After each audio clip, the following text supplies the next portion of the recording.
देखो भाई, पिछले वीडियो में हमने क्या पढ़ा था? पिछले वीडियो में हमने इलेक्ट्रिक फ्लक्स पढ़ा था। इलेक्ट्रिक फ्लक्स क्या होता है और वो लिंक कैसे होता है। बेसिकली मैंने आपको बताया था इलेक्ट्रिक फ्लक्स इलेक्ट्रिक फील्ड ही है। इलेक्ट्रिक फील्ड एक वेक्टर क्वांटिटी और इलेक्ट्रिक फ्लक्स क्या होता है? Scalar quantity. उसकी यूनिट्स, डायमेंशन, सारी चीज़ें मैंने आपको करवाई थी पिछले वीडियो में। तो गॉस थ्योरम क्या है? गॉस थ्योरम क्या बताती है कि फ्लक्स लिंक कितना होगा, कब होगा। तो गॉस थ्योरम के अकॉर्डिंग फ्लक्स लिंक कब होता है? जब आप किसी भी क्लोज सरफेस को आप इलेक्ट्रिक फील्ड में रखोगे तब उसके साथ फ्लक्स लिंक नहीं होगा। कब लिंक होगा गॉस थ्योरम के अकॉर्डिंग? जब आप उसके अंदर में चार्ज रखोगे। तो गॉस का कहना क्या है? Flux electric link with a surface कितना होगा? जितना चार्ज आप उसके अंदर रखोगे उसका 1/ε0 टाइम फ्लक्स लिंक होगा। अभी तक हम फ्लक्स की कैलकुलेशन किस रास्ते से करते आ रहे थे? फ्लक्स लिंक होगा E/A। ये यूनिफॉर्म के लिए और नॉन यूनिफॉर्म के लिए इसको मॉडिफाई करके क्या लिख देते हैं? Close integral E.ds। और जब आप इसको ओपन करोगे तो डॉट प्रोडक्ट है तो कोस थीटा आ जाता है। एडिया से कोस थीटा। बस। तो ये अपनी इलेक्ट्रिक फील्ड वाली नॉलेज है। इलेक्ट्रिक फील्ड वाली नॉलेज क्या कहती है कि इलेक्ट्रिक फील्ड जब किसी सरफेस से आगे ऐसे स्ट्राइक करेगा, उस सरफेस के साथ लाइनें लिंक होंगी, तो जितना एरिया है उसका, जितना एरिया और जितनी लाइनें, इलेक्ट्रिक फील्ड इंटेंसिटी वहाँ पे जितनी है उतना फ्लक्स लिंक होगा। ठीक है, ये अपनी पुरानी कैलकुलेशन थी। गॉस ने आगे क्या बोला? फ्लक्स लिंक होगा क्यू अपॉन जितना चार्ज उसके आप अंदर रखोगे। ये चार्ज के लिए क्या है? एक चार्ज के लिए लिखा जाता है ये QI, मतलब इनसाइड। एक ही शर्त है, चार्ज को कहाँ होना चाहिए? अंदर में। तो ये है गॉस थ्योरम। क्या है गॉस थ्योरम? गॉस थ्योरम है flux is equals to close integral E.ds। ADS cos theta भी लिख सकता हूँ मैं इसको। कितना होगा? Charge upon epsilon. ये है एब्सोल्यूट इलेक्ट्रिकल परमिटिविटी, जिसकी वैल्यू आपको पता है, हमने कूलम्स लॉ में पढ़ रखा है। Absolute electrical permittivity of a free space कितना होता है? जिसकी वैल्यू मैंने बताई थी 8.85 × 10⁻⁻12। ये है गॉस थ्योरम, इतना सा। तो पूछा जाता है कई बार, क्या हम इसको प्रूव कर सकते हैं? Can we prove it? तो आंसर है yes, we can prove it. हम इसको प्रूव कर सकते हैं। तो हम आज इस वीडियो में स्पेशली गॉस थ्योरम को ही प्रूव करने वाले हैं। तो गॉस थ्योरम को प्रूव करने के लिए आपको क्या चाहिए? बताता हूँ क्या चाहिए। एक गॉसियन सरफेस। कैसा सरफेस? Gaussian surface. देखिए, गॉस थ्योरम को प्रूव करने के लिए हमारे को एक गॉसियन सरफेस की नीड होगी। What is Gaussian surface? It is closed imaginary surface. Gauss का क्या कहना है? कहीं पर भी एक क्लोज सरफेस इमेजिन कीजिए, चाहे क्यूब हो, क्यूबॉइड हो, सिलेंडर हो, लेकिन हर तरफ से क्या होना चाहिए? Close surface. और उसके अंदर में चार्ज होना चाहिए, ना कि बाहर। और अंदर में चार्ज होगा तभी फ्लक्स लिंक होगा, अदरवाइज फ्लक्स लिंक नहीं होगा। Flux link will be zero, हमने देखा हुआ है। तो हम क्या कंसीडर करेंगे? Gaussian surface. और गॉसियन सरफेस कैसी सरफेस होती है बेटा? गॉसियन सरफेस एक ऐसी सरफेस होती है जो सिमेट्रिकल होती है शेप में। गॉसियन सरफेस में क्या होगी? सिमेट्री। क्या होगी बेटा? सिमेट्री। इस चीज़ का ध्यान रखना आप। तो सर आप किस चीज़ की सिमेट्री बोल रहे हो? तो अभी बताता हूँ भाई किस चीज़ की सिमेट्री मैं बोल रहा हूँ। देखिए ध्यान से। अगर मान लीजिए ये इलेक्ट्रिक फील्ड है, ये इलेक्ट्रिक फील्ड है, ओके। अब ये एक सरफेस है, जैसे ये ऐसा इलेक्ट्रिक फील्ड है ऐसा, और ये एक सरफेस है। अब ये सरफेस क्या हम गॉसियन सरफेस मान सकते हैं? तो देखेंगे भाई सिमेट्री होनी चाहिए। मतलब सिमेट्री का मतलब क्या है? किस किस चीज़ की सिमेट्री होनी चाहिए भाई? ई भी यूनिफॉर्म हो, इलेक्ट्रिक फील्ड यूनिफॉर्म हो, इलेक्ट्रिक फील्ड सरफेस के साथ यूनिफॉर्म इलेक्ट्रिक फील्ड हो। देखो सरफेस है, इसका एरिया है कुछ, तो इलेक्ट्रिक फील्ड यूनिफॉर्म हो, मतलब हर जगह एक जैसा हो उस सरफेस के लिए। इस सरफेस के लिए इलेक्ट्रिक फील्ड कैसा? यूनिफॉर्म। और फिर जो एंगल होगा ना E और A के बीच में या DS के बीच में, कौन सा एंगल होगा? Cos theta. यानी कि उस थीटा की वैल्यू भी क्या होनी चाहिए? यूनिफॉर्म पूरे सरफेस पे, तभी वो गॉसियन सरफेस माना जाएगा। कोस थीटा और एक E यूनिफॉर्म। अब ध्यान से देखिए, अगर ये बिल्कुल फ्लैट सरफेस है ऐसा, तो E भी यूनिफॉर्म है। यहाँ पे देखो E यूनिफॉर्म है इलेक्ट्रिक फील्ड। अब हर जगह आप देखोगे एंगल बताइए कितना है? बताइए 90। वेरी गुड भाई। एंगल भी कितना है? 90। हर जगह सिमेट्रिकल सरफेस होगी ये एक, तो गॉसियन सरफेस मानेंगे हम इसको। ये अपने आप में पूरी एक सिमेट्रिकल हो गई, ठीक है। अब इसको देखिए, ऐसे इलेक्ट्रिक फील्ड जा रहा था, ये पूरी सरफेस का एरिया वेक्टर कैसा है, ऐसा। मैंने सरफेस के साथ 90 बोला था, सरफेस के साथ, एरिया वेक्टर के साथ नहीं बोला। इसका एरिया वेक्टर कैसा है, ऐसा। एरिया वेक्टर के साथ इस केस में इलेक्ट्रिक फील्ड कितना होगा, 180 डिग्री पे पूरे में, आया समझ में। तो सरफेस के साथ 90 है। अब यहाँ देखिए एरिया वेक्टर इसका ऐसा होगा, इलेक्ट्रिक फील्ड कैसा है, ऐसा। पूरे सरफेस के लिए एंगल बदलेगा कि सेम रहेगा, सेम है। तो ये अपने आप में पूरी एक सिमेट्रिकल सरफेस है, ये अपने आप में एक सिमेट्रिकल सरफेस। ऐसे ही ये एरिया वेक्टर इसका और इलेक्ट्रिक फील्ड ऐसा, तो ये हर जगह एंगल कितना रहेगा, 90 डिग्री। आप देखो ये ऐसा इसका एरिया वेक्टर, ऐसे इलेक्ट्रिक फील्ड, तो एंगल कितना है पूरी सरफेस पे, 90 एरिया वेक्टर के साथ। तो ऐसे अपने आप में ये एक पूरी सिमेट्रिकल सरफेस। तो ऐसे 2 या 3 4 5 जितनी भी आप सिमेट्रिकल सरफेस मिलाओ और क्या बना दो, एक क्लोज सरफेस या गॉसियन सरफेस। आई चीज समझ में, यही बोला जाएगा सिमेट्रिकल सरफेस या गॉसियन सरफेस। लेकिन अब ये चार्ज डिस्ट्रीब्यूशन के अकॉर्डिंग बदल जाता है बेटा, ध्यान से सुन लो। चार्ज कहाँ कहाँ डिस्ट्रीब्यूट है, अगर पॉइंट पे है तो हम क्या लेंगे, क्यूब लेंगे या क्यूबॉइड लेंगे, वो चीज़ आपने सोचनी है। या स्फीयर पहनाओगे उसके ऊपर, गॉसियन सरफेस क्या पहनाओगे, स्फीयर। अगर आप लाइन के ऊपर चार्ज ले रहे हो तो वहाँ पे गॉसियन सरफेस कैसा कंसीडर करेंगे, वही चीज़ आपको ध्यान में रखनी है, बस सिमेट्री होनी चाहिए। अगर एरिया पे चार्ज है, जैसे किसी शीट पे चार्ज है, एरिया पे, इस सरफेस पे पूरे पे चार्ज है इस पे, तो यहाँ पे गॉसियन सरफेस कैसा कंसीडर करेंगे, अगर सरफेस के ऊपर, एरिया के ऊपर चार्ज है तो।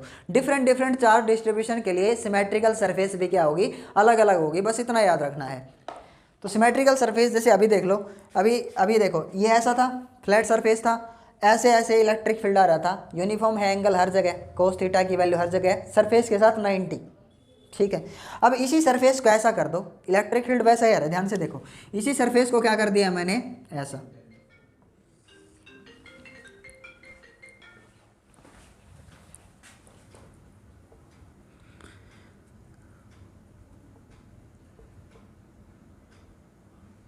अब देखो इस सरफेस को मैंने कर्व्ड कर दिया है। अब बताइए, देखो ध्यान से, ये यहाँ देखो ऐसे जा रहा है इलेक्ट्रिक फील्ड, ऐसे जा रहा है, ऐसे जा रहा है इलेक्ट्रिक फील्ड, ऐसे जा रहा है। बताइए यहाँ तो देखो, यहाँ एंगल अप्रोक्सीमेट कितना बन रहा है, 90।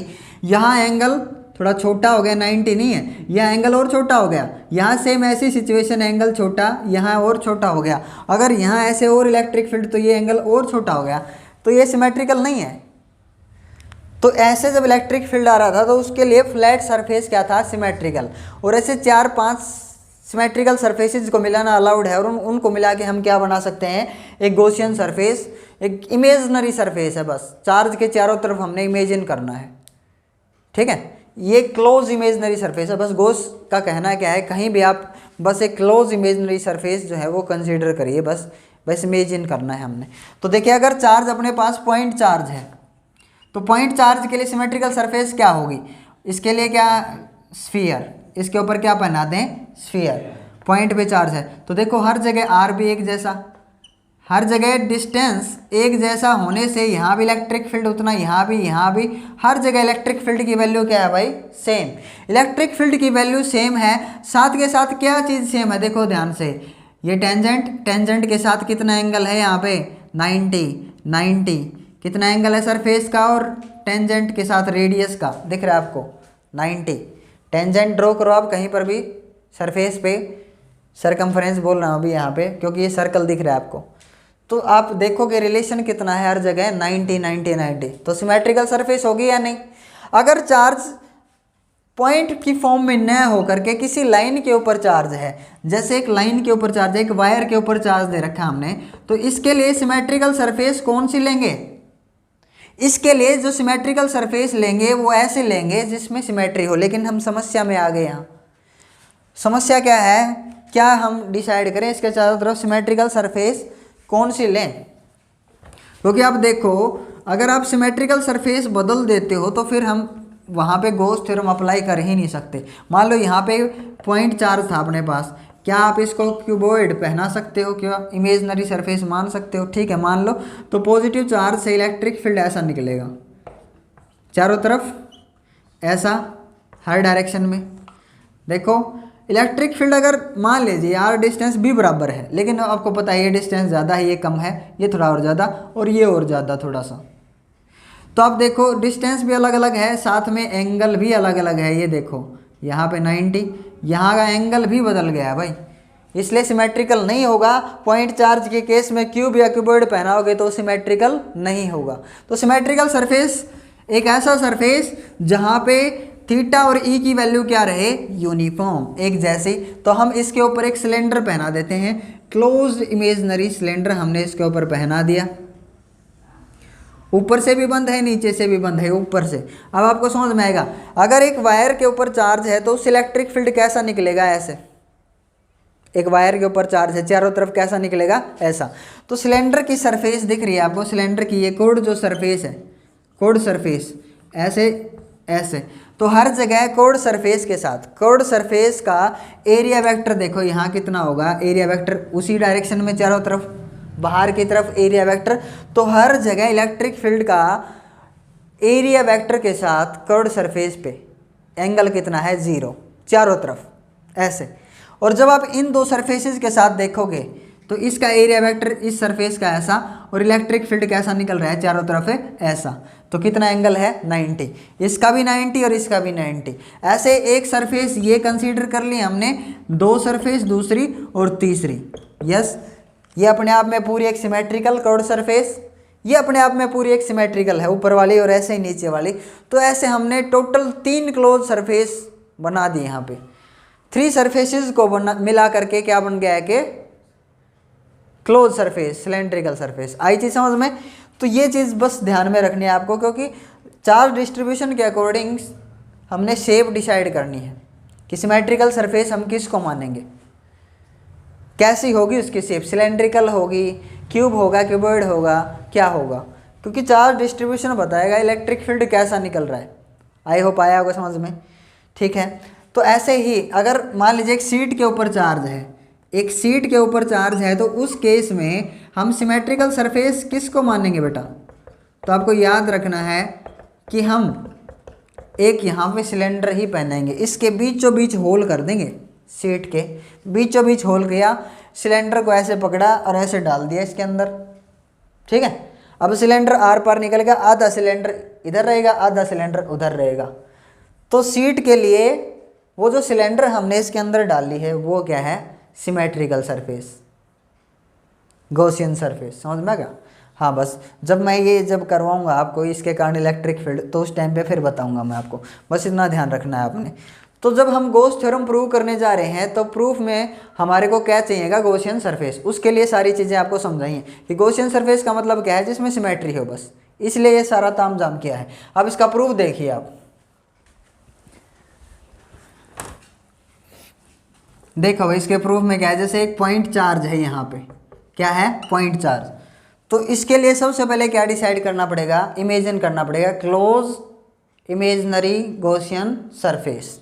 तो कैसा बताया मैंने अभी भी आपको, स्फेरिकल, ठीक है, डिस्टेंस भी सेम और एंगल भी क्या रहेगा, सेम। तो यहाँ देखिए ऐसे इलेक्ट्रिक फील्ड निकल रहा है, इलेक्ट्रिक फील्ड ऐसा निकला, यहाँ पे इसका छोटा सा ds सरफेस एरिया थोड़ा सा तोड़ लो, उसका एरिया वेक्टर भी किधर है, इधर ही। तो कोस यहाँ पे थीटा देखो, थीटा देखो पहले, 0, देखो इलेक्ट्रिक फील्ड उसी डायरेक्शन में और इसका एरिया वेक्टर भी क्या है, उसी डायरेक्शन में, इसलिए थीटा कितना हो गया है, 0। तो कोस 0 की वैल्यू क्या होती है, 1। Problem solve. देखो अभी ध्यान से, अब हमारे को निकालना है क्या, ये हमारे को ये प्रूव करना है।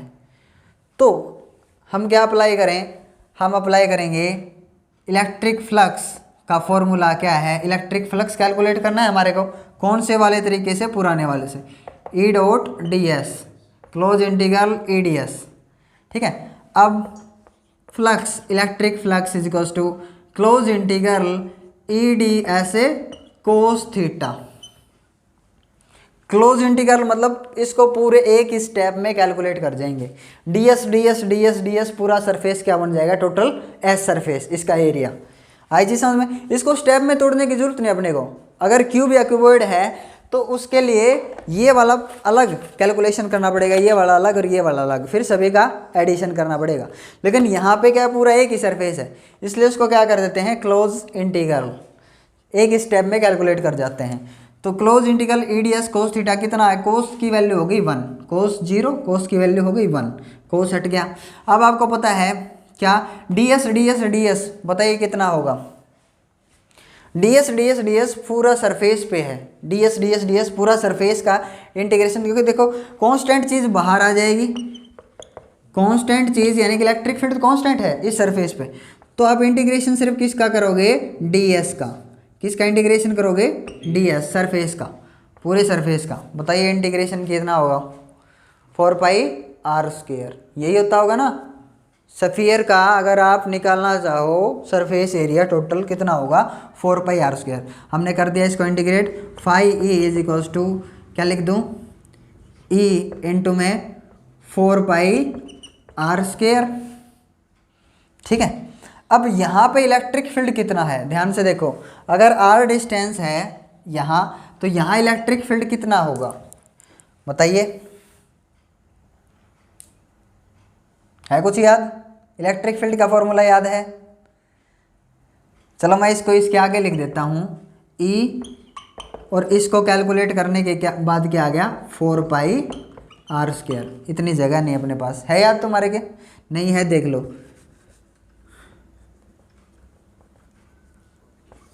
Close integral E D S is equals to, जब हमने इसको सॉल्व किया, अब इसको सॉल्व कर रहे हैं, ई का फॉर्मूला क्या है, क्यू, मतलब जिस चार्ज ने इलेक्ट्रिक फील्ड बनाया, क्यू अपॉन 4πε0 अपॉन में r²। आर डिस्टेंस पे इलेक्ट्रिक फील्ड इतना होगा, r² से घटेगा, इनटू में क्या है 4πr²। देखो इलेक्ट्रिक फील्ड का फॉर्मूला रखा और ds को मैंने क्या कर दिया, ds टोटल सरफेस को इंटीग्रेट कर दिया है। 4π से 4π कैंसिल आउट हो जाएगा, r² से r², सिर्फ कितना बचा है, क्यू अपॉन है ε0। आई होप आया होगा समझ में। Electric field is equals to close integral E dot D S, इसको सोल्व करने पे क्या आ गया, क्यू अपॉन में ε0। Yes yes yes, it is the Gauss theorem which I have proved, जो मैं प्रूव कर चुका हूँ। क्लोज इंटीग्रल देखो ऊपर, E D S is equals to Q upon ε0, आया समझ में। या फिर इसको आप ऐसे कैलकुलेट करते जाते ना, ऐसे कैलकुलेट करते जाते, लास्ट में क्या बच जाता, बस φe is equals to Q upon में ε0। इससे देख के कन्फ्यूज मत होना, मैंने इसको एज इट इज़ रखा और आगे सोल्व कर दिया। इसको मैं एज इट इज़ रखता चला गया हूँ कंप्लीट यहाँ तक, नीचे तक, ताकि मैं ये ऐसा रिजल्ट ला सकूँ। Close integral E dot D S, और ई डी एस खोला मैंने, आगे उधर कोस की वैल्यू 1 कर दी, और ऐसे ई डी एस इंटीग्रेट कर दिया, कितना हो गया 4πr²। और इसे इसको सोल्व किया तो एग्जैक्ट मैं ये लाना चाहता था। अगर आप इसको नीचे खोलते, ऐसे नीचे खोलते लाते, तो फ्लक्स किसके को लाता, क्यू अपॉन ε0। वो भी ठीक था, ये भी ठीक है, कोई दिक्कत नहीं है। आई चीज़ समझ में। So this is the Gauss theorem, और इसका ये प्रूफ है। नेक्स्ट वीडियो में हम क्या करेंगे, deduction of Coulomb's law. Goes theorem से हम कूलम्स लॉ को डिराइव करेंगे यूजिंग गोस थ्योरम। ठीक है।